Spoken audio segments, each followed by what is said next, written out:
Ok. Donc, monsieur, je vous demande de façon exceptionnelle de tous venir ici pour parler d'une chose essentielle. On a débuté hier 6 semaines qu'on appelle Shovavim. Shovavim, c'est la Rachetevot, l'acrostiche de Shemot, Va'era, Bo, Veshalach, Yitro, Mishpatim, les 6 premières parachiotes du livre de Shemot, qui racontent, comme dit le Ramban Nachmanide dit, le livre de Shemot s'appelle le livre de la Géoula, le livre de la délivrance, qui raconte la délivrance du peuple d'Israël. Pour délivrer, il faut d'abord être emprisonné. Donc, ça raconte comment commence l'emprisonnement, l'esclavage en Égypte, et comment Dieu nous sort de là-bas.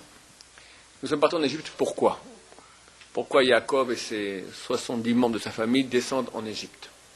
Parce que lorsque le premier homme a péché, je parle de notions mystiques très hautes, il y a eu une grande chute de toute la sainteté. On appelle ça les étincelles de sainteté qui sont parties se disperser dans le monde entier, spécialement dans les endroits les plus bas, les plus sales du monde, c'était l'Égypte, qui est appelé Ervat Haaretz, l'organe génital, la nudité du monde. Le mal. Chazal dit, à propos de l'Égypte de l'époque, Psar Hamorim, Psaram, Zirmat Susim, Zirmatam. Leur chair est une chair d'âne et leur semence une semence de chevaux. C'est-à-dire, c'était le pays de la débauche la plus totale qu'il puisse y avoir. Et pas un juif a fait un péché avec une femme égyptienne, juste une femme juive a été violée par l'Égyptien, et le Pirsema Katouv, le texte l'a dit clairement. On a parlé. Béné Israël reste pendant 210 ans dans des conditions de débauche que Paris à côté c'est le paradis. Presque. Et ils ont résisté. Quand ils sortent d'Égypte, Chazal disent, ils l'ont fait Kemetsula Shen Badagim, comme un fond d'eau, il n'y a plus de poissons, et qu'ils disent Kemetsula Shen Badagan, comme une grange dans laquelle il n'y a plus de blé. Ils l'ont vidé complètement. Vidé de quoi ? Alors, aux enfants, ils ont pris l'or, ils ont pris l'argent, d'accord. Comme Dieu a dit à Abraham Avinu, sache que ta descendance va aller en esclavage, et je vais sortir de là-bas, et ils sortiront Brechouch Gadol, avec beaucoup de biens. 210 ans d'univers concentrationnaire égyptien, pourquoi beaucoup de biens ? Alors c'est marqué qu'ils sont allés voir leurs voisins, voisine, t'aurais pas une assiette en or, une fourchette en argent, et ils ont pris ça, ok. Nous on serait passé l'assiette en argent et de la fourchette en or pour pas passer ces 210 ans d'esclavage terrible. Le rechouch, les biens dont on parle d'étincelles de sainteté. À l'instar de ce texte de la Torah qui nous raconte comment Béné Israël vont puiser, ressortir tous les étincelles de sainteté de la Toum'a, des endroits très bas dans lesquels ils étaient, pour les amener vers la Kedusha, qui amène, après 49 jours, le 50e jour, c'est Ma'amad Har Sinaï, le don de la Torah au Mont Sinaï. Et à ce moment-là, il est marqué qu'on est revenu à l'état antécédent du péché originel. Parce qu'Amem Zohamatam, le venin du serpent a disparu. Et si ils n'avaient pas péché dans le veau d'or, alors on serait encore à l'époque, comme avant le péché originel, à l'état du paradis. Le monde serait arrivé à son achèvement. Bon, le mal est venu, 40 jours plus tard, et a réussi à nous faire tomber. Durant ces 6 semaines, nous avons l'occasion, une fois par année, de faire la même action. Il y a une aide spéciale, une configuration mystique des mondes qui fait que ce sont les moments appropriés pour réparer tout ce que quelqu'un aurait été amené de perdre des étincelles de sainteté, de les faire aller dans la Toum'a, dans les mondes impurs.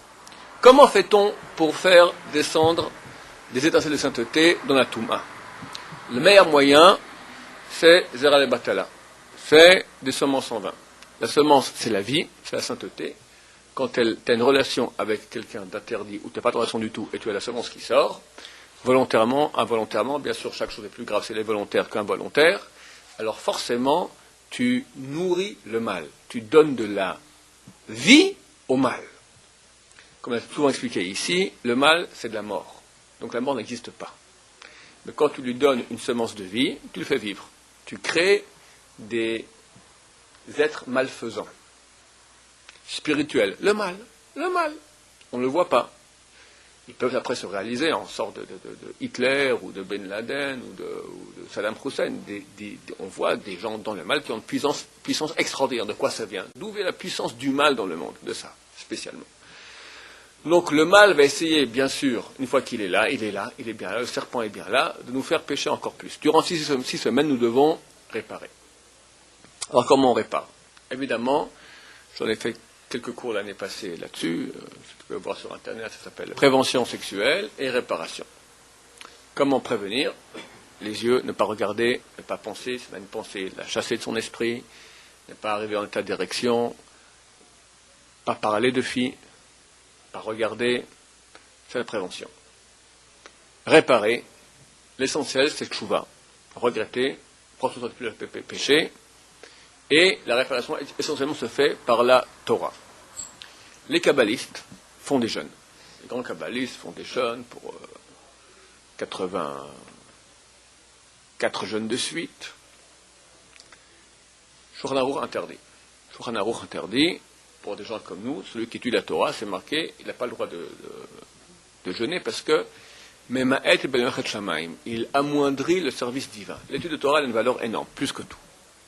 Donc, il y a beaucoup de péchés, quelqu'un qui a déjà beaucoup étudié, il est marié, etc. Alors, s'il veut vraiment faire des grands tikkunim, il ira voir des spécialistes. Moi, je ne suis pas spécialiste, c'est pas tellement notre façon de faire à nous.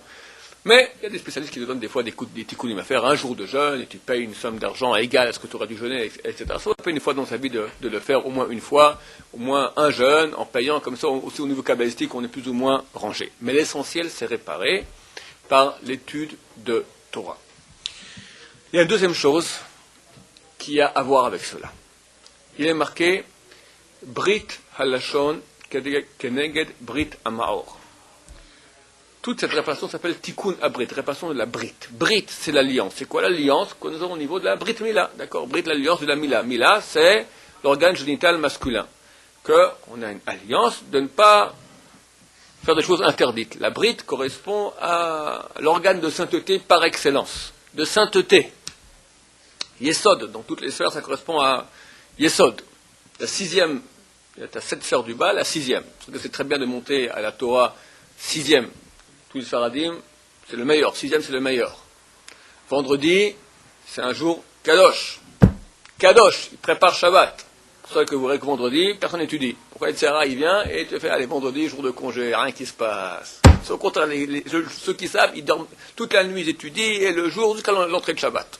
Rabbi Sanda Shaoul, vendredi, ils prennent un pique-nique le matin, non-stop, jusqu'à une demi-heure avant Shabbat, il étudiait. Il finissait une Masechet, traité entier de Shabbat, de Gemara, il finissait en p'kiout, rapidement. Comme ça, il rentrait à la maison, il dit, ça me produisait une joie énorme. Tu rentres Shabbat, tu as fait une Masechet, alors que tout le monde, qu'est-ce qu'ils font? Qu'est-ce qu'ils font la veille de Shabbat? Les non-mariés, ils vont dormir, les mariés, ils se querellent avec leurs femmes. C'est classique. T'as à la maison, t'as rien à faire, tu tournes autour de ta femme, qu'est-ce que tu fais? Oui, non. D'accord? C'est marqué dans la Gemara, que les Tzara se trouvent dans les maisons la veille de Shabbat. Alors Benson, qu'est-ce qu'il a fait à l'époque? Il a ouvert un collège spécialement de Shabbat. Il a dit, d'abord, les gens ne vont pas faire Betul Torah, en plus, ils ne vont pas s'engueuler avec leurs femmes. D'accord? Il a dit clairement. Tout ça pour vous dire que le 6e jour, le 6 est très important. Ça s'appelle Yesod, c'est la base de tout. Et si la base, elle est branlante, alors tout l'édifice que tu fais, il s'écroule. Le Brit de la Mila, il est au niveau du Nefesh. Nefesh, on a 3 parties. Nefesh, Ruach, Neshama. C'est la partie de l'âme qui s'occupe du corps. Il y a aussi une Brit, qui est au niveau du Ruach. Le Ruach est beaucoup plus important que le Nefesh, c'est l'homme. Quand on parle de l'homme c'est Ruach.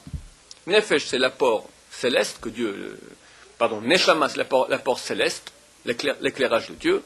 Nefesh, c'est l'apport animal, le corps. Nous, on entre les deux, c'est Ruach. Maintenant, quel est le Brit du Ruach? Il y a un Brit du Ruach. Il y a une alliance au niveau du Ruach, c'est la bouche. La bouche, valeur numérique, P, valeur numérique 85. Valeur numérique, Mila, 85 aussi. Chazal on dit, tu vois un truc pour avoir Zera al-Batala, fais la même chose que Zeral Batala avec ta bouche. C'est quoi Zeral Batala? C'est quoi semence en vin? C'est que tu produis de la vie en vin.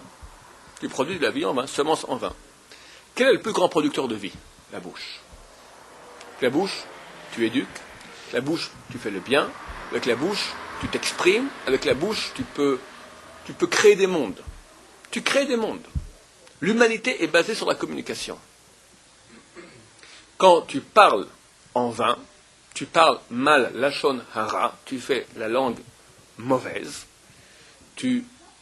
Au niveau du roi, c'est beaucoup plus important que le nefesh. Le roi, c'est l'homme. Tu fais la semence en vain. Et c'est un truc qui est expérimenté, marqué Bechazal, mais c'est une expérience. Tu peux vérifier. Tu parles lachon hara, tu fais Zeral Batala. Quelqu'un est venu me voir dernièrement, il dit, je ne sais pas pourquoi, il n'a pas pensé une femme, rien du tout, il a eu Zeral Batala. Lachon hara. C'est immédiat. Immédiat. Parce que le rouar, ce que j'ai dit auparavant, ce que dit Israël, Brit à Mahor, la bride qui est au niveau du Mahor, c'est-à-dire au niveau sexuel, elle est la même bride qui est au niveau du langage. Comment on sait la valeur de quelqu'un? Alors il y a des kabbalistes qui voient, des grands tzadikim qui voient la tête. Ils voient ta tête, ils voient qui tu es. C'est pas notre degré. Nous sommes bien plus forts que les kabbalistes. Comment on fait? Écoute-le. Quelqu'un qui l'exprime, c'est ce qu'il est. Si Chasé Shalom, il est vulgaire. Un type est venu me voir dernièrement dans mon bureau. On parlait de Shidduchim. Il me dit un mot que je ne connais pas très bien, je n'ose même pas le dire. Je ne sais pas, c'est M-E-F. Alors du coup, il comprend, il dit non, il parle d'une dame, d'une jeune femme, d'accord. Il s'est repris tout de suite. Parce que devant le Rav, ça la fout mal en bon français de dire et pourquoi? Mais avec ses copains, comment il va parler?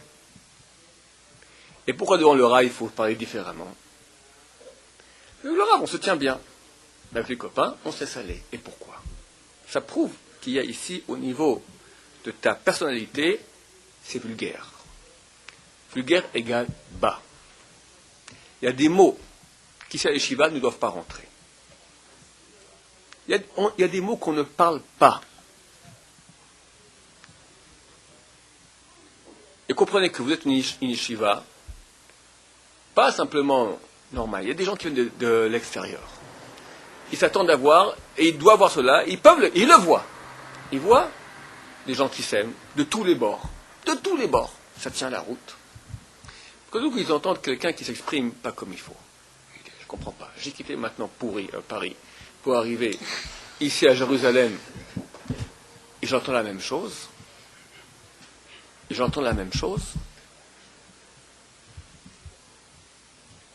De Bnei Torah, de gens qui sont censés représenter la Torah de Dieu. Et ils ont raison. Ça s'appelle Chilul Hashem. C'est le pire de tous les péchés. Moi, quand je suis arrivé à Yeshiva, je vous parle de moi dans ma jeunesse, c'était une bande de copains. Je détestais cette bande de copains. C'est sans cesse des vannes. J'avais un bon copain parmi eux, je lui dis, mais ok, mais t'es trop sensible. Bon, ok. Ils faisaient des efforts, ils n'arrivaient pas. Ils étaient une sorte de... Il y a un Yetzerara. En jeunes, comme ça, on se vanne. On part sur l'un, on part sur l'autre, on part sur l'un, on part sur l'autre. Je ne suis même pas religieux. C'est pas parce qu'on s'est créé une peau de rhinocéros que c'est permis maintenant d'envoyer des flèches sans cesse. J'ai vu un monde où, en tout cas au niveau du livre, et j'ai vu des gens comme ça aussi, pouvaient faire une bêtise.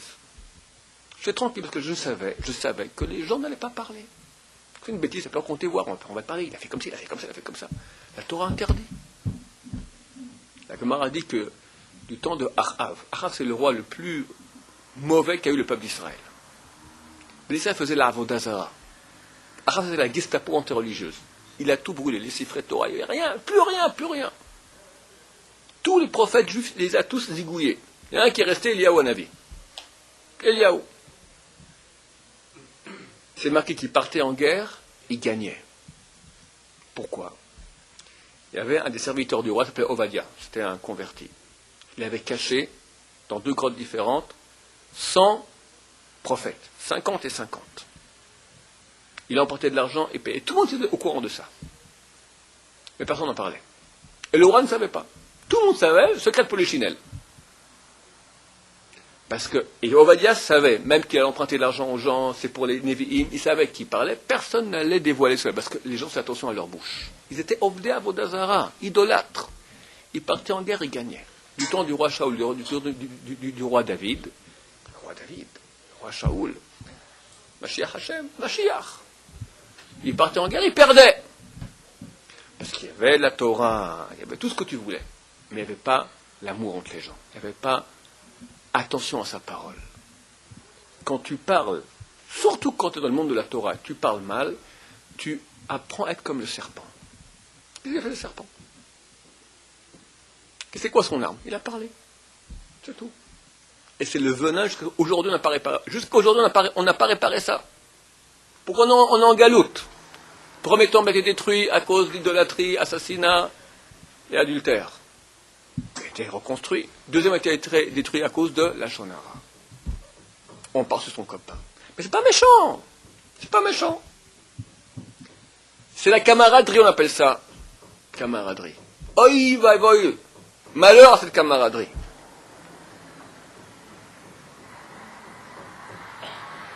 Et pourquoi je veux tous vous réunir ici maintenant?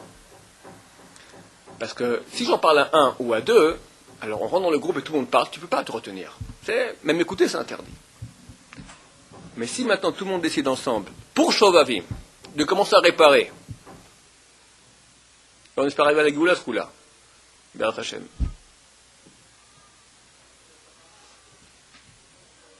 Alors, quelqu'un qui parle à la yeshiva tout à coup, il dit un mot qu'il ne faut pas. Il commence à parler l'un sur l'autre. Alors, ensemble, gentiment, mais il aura honte. On lui fait un petit signe, on dit, la Shonara. Gentiment. Ouais, non, mais lui, tu comprends, il y a des limites à tout. Non, monsieur. Non, monsieur. La Gemara, elle dit, dans toute une page, dans Erkin, Arachin, page 15. Celui qui parle Shonara, il mérite qu'on le lapide. Lapide. 10 épreuves. Béné Israël ont fait à Dieu. Comment les épreuves à Dieu? 10 fois ils ont fait les zigotos, le peuple juif, dans le désert. Et vas-y le veau d'or. Et vas-y, on veut rentrer en Égypte. Et vas-y, on veut des poissons. Et on veut maintenant des cailles. Et on veut ci, on veut de l'eau, et on veut... Dieu, tout ça, ça va. Allez, je passe l'éponge. Quand ça a flanché, et jusqu'aujourd'hui on en pleure, la Shonara. Si on parlait mal sur la terre d'Israël, les mains réglées. Dieu est prêt à pardonner tout, mais pas ça.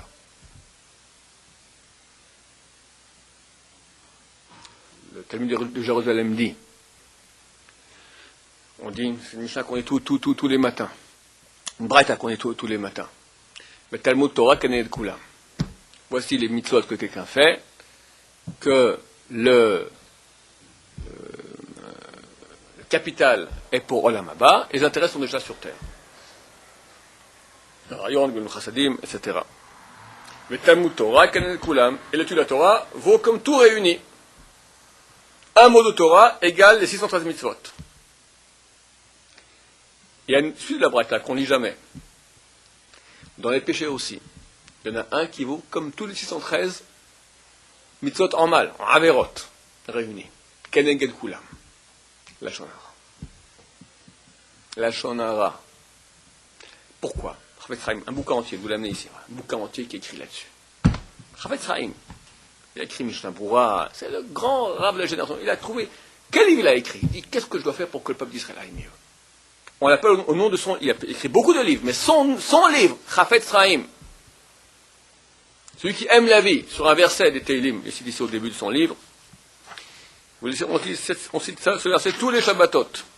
Me'yaï Chafetz Chaim, qui est l'homme qui aime la vie, qui désire la vie. Il n'y en a pas un parmi vous qui ne désire pas la vie. C'est ce que le monde entier y cherche.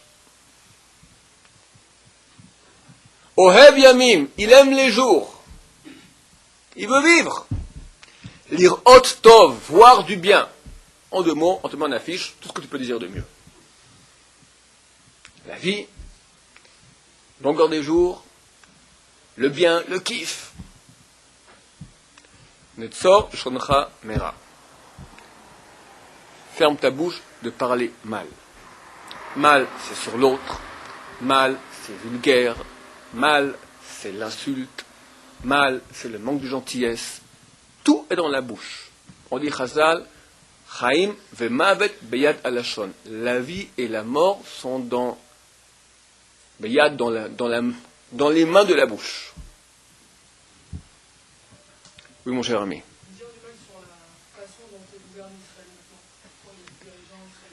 Il y a des lois qui permettent de parler la shonara, les toelet.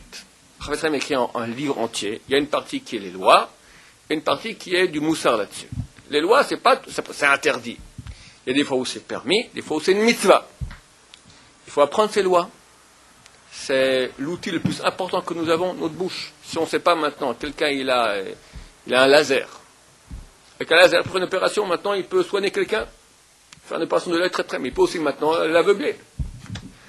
1 millimètre à gauche ou à droite est un super laser. La bouche, elle va au fond du monde. C'est marqué Va'of yolich et akol. Chazal disent, le volatile, l'oiseau, il va prendre la voix et l'amener loin. C'est-à-dire, attention, quand tu parles ici, tout s'entend. Aujourd'hui, on comprend, pas besoin de voir des oiseaux. T'as Internet, t'as n'importe quoi, t'as les journaux, un type il fait une chose comme ça, le monde entier le sait tout de suite. Ça a un impact, la bouche.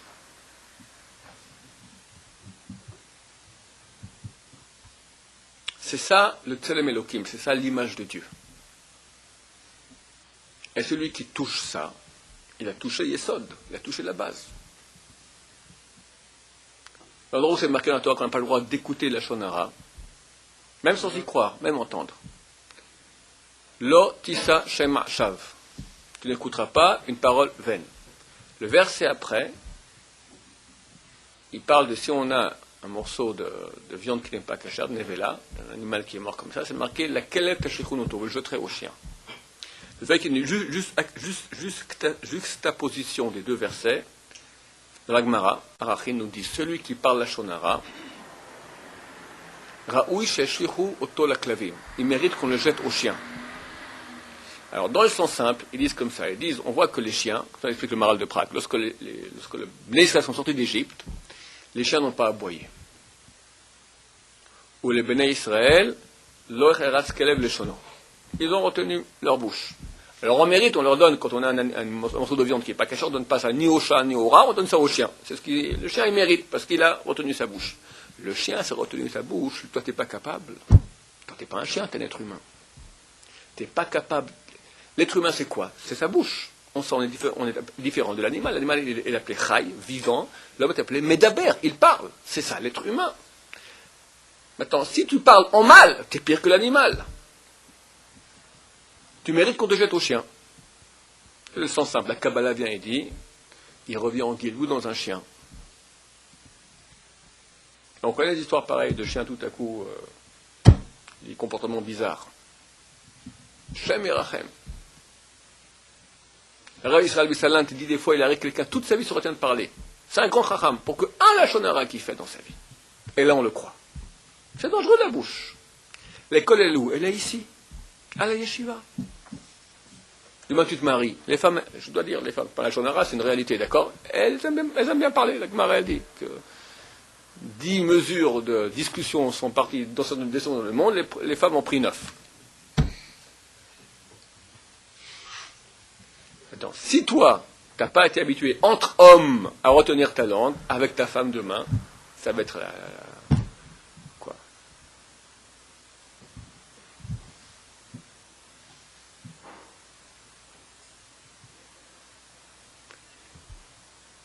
On voit quelqu'un d'après son expression. Pas besoin de voir dans le front. Sa sensibilité à l'autre. La délicatesse. La gêne de mettre mal à l'aise.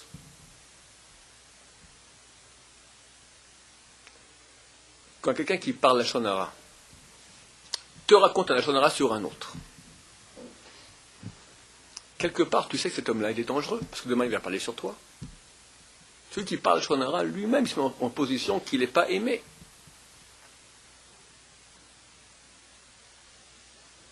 Donc, il se coupe ses propres jambes.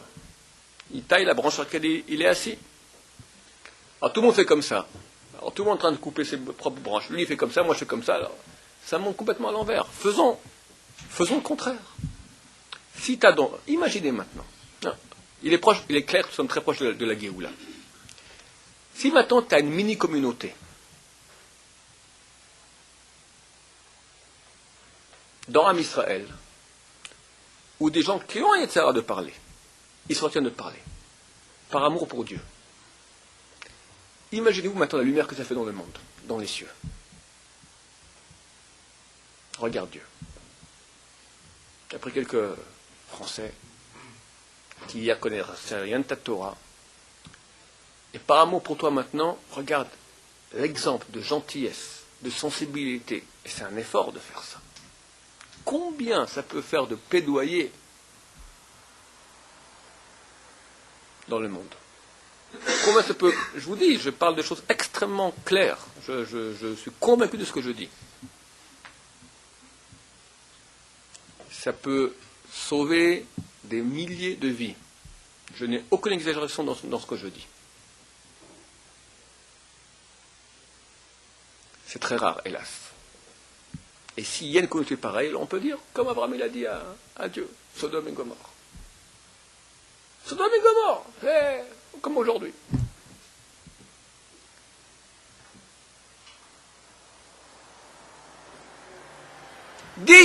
S'il y avait 10 tzadikim, il aurait sauvé. Je suis prêt à sauver pour 10. Tu crées maintenant une cellule où ça marche. Et vous le voulez. Aucun être humain veut être mal, il veut être bien. Il faut freiner ses mauvaises habitudes, c'est pas si dur. Tu as maintenant 6 semaines, vas-y, déchire-toi. Ferme-la.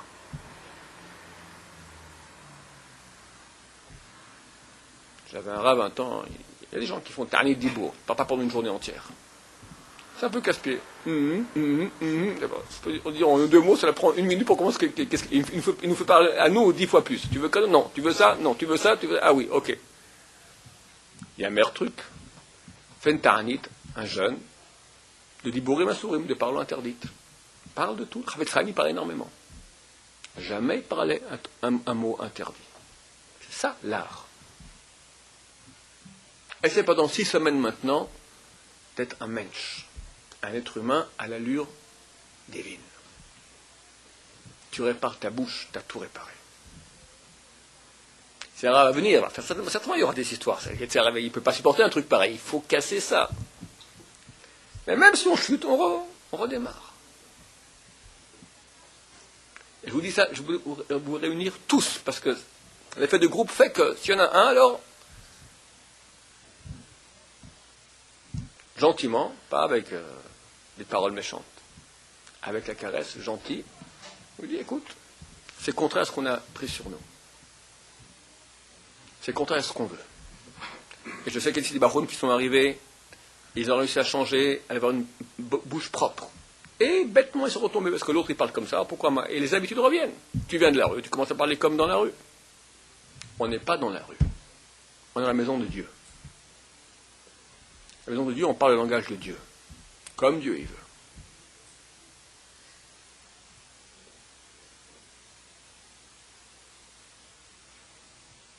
Le Zohar, il dit que quand quelqu'un parle la Shonara, ça réveille le serpent. Dieu ne veut pas frapper son peuple. Mais côté négatif, qui accuse sans cesse. Si Dieu voit bien qu'on fait des péchés, qu'au niveau de la bouche, on ne s'accuse pas, on ne sort rien de mal sur notre prochain au niveau de la bouche, alors quand le mal veut sortir du mal sur nous, il ne peut pas, il est muet. On n'écoute pas. C'est pour ça qu'à l'époque de Achab, il faisait Avodah Zara, le pire des péchés, idolâtrie, et il gagnait. Le Satan ne pouvait rien faire. Le serpent ne pouvait rien faire. Il a un venin, il le retenait, il se bouffait lui-même. Mais quand toi tu commences à parler sur ton prochain, alors quand tu parles directement, tac, là où il se met à parler, sur deux personnes, sur toi et sur tout un Israël. Toi aussi tu as ton compte à régler. Quand tu parles mal sur l'autre, ça va, on parle mal sur toi, directement. Qui a besoin qu'on parle mal sur lui dans le ciel? Mais ça c'est encore lui, ok. Mais Am Israël, il réveille maintenant le serpent qui parle mal sur Am Israël. Alors Dieu il prend cette personne, il le fout dehors. Metzora, c'est marqué dans la Torah, que celui qui parle la shonara, alors il reçoit la lèpre. Metzora. Metzora, c'est quoi? Lèpre. Mais c'est quoi? Metzo, il sort ra. Il sort ra du mal. Quelle était sa sentence? On devait le mettre à l'extérieur, il y avait 3 campements. Le campement des Machane Shrina, le campement de la Shrina, le campement des Lévi'im et le campement d'Israël. Il était hors des 3. Pire que toute haute impureté. Il n'y avait pas l'impureté plus grave, Metzora. À l'extérieur. Pourquoi? Parce que lui, maintenant, il a créé la haine entre les gens, alors on met à l'extérieur, qu'ils soient aussi expulsés. Quand il y a la haine, on s'expulse l'un l'autre, on ne va plus se voir. Ça crée des dissensions. Alors lui, on le met aussi à l'extérieur. Aujourd'hui, il n'y a plus la lèpre. Mais la Chafetz Chaim, pourquoi il n'y a plus la lèpre? Parce qu'on n'a plus de temple. Et s'il y avait la lèpre, tu serais maintenant impur et impurifiable. Du temps du temple, on était impur, mais on était purifiable. Il y avait un moyen de se réparer de la lèpre. Aujourd'hui, il n'y a plus de temple, donc tu es impurifiable. Alors il a annulé ça. Mais ça ne veut pas dire maintenant que l'impureté au niveau de l'âme, elle ne reste pas, elle reste. Tu as une impureté collée sur toi. Comme un chien ou comme un serpent. On peut se retenir. Pourquoi ça se mon serpent? J'en ai parlé ici dernièrement. C'est marqué que le serpent, quand il mord, il n'a aucun goût. Il n'a aucun profit à faire. Il tue. La Gemara demande, à la fin des temps, demandera au serpent, pourquoi est-ce que tu tues? Pourquoi tu mords? Le lion, quand il mord, c'est pour se nourrir. Le loup, quand il mord, c'est pour se nourrir. Toi, tu tues, et pas toujours tu manges. Un serpent, il a une vipère à frapper un enfant. C'est pas pour manger l'enfant.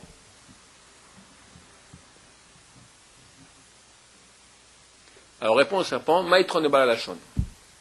Quel avantage il a, celui qui parle shonara, de parler? Il n'en a aucun, n'est-ce pas? Moi, je suis comme lui. Lui et moi, on est les mêmes. Il n'y a aucun avantage de parler la shonara. De la dit la Chafetz Chaim, quand quelqu'un parle shonara, il fait chiyuv Hashem, parce qu'il n'y a aucune envie de faire cela. C'est pas physique. Nous, on voit qu'il y a, oui, une envie. De quoi elle provient cette envie? C'est-à-dire qu'en fait, tu n'as aucun avantage. Tu vois une pâte de chocolat qui est taref. Tu vois une fille qui est taref. Bon, tu as des pulsions physiques. Mais d'aucune pulsion physique de parler la shonara. Pourquoi tu as envie de parler la shonara? Parce que si tu descends l'autre, quelque part, tu es plus grand que lui. À la piscine, tu prends l'autre, quand tu nages, c'est dur de nager, alors que tu prends l'autre, tu le fais couler, tu montes un peu plus. Après tu coules avec lui, parce que lui aussi il se baisse.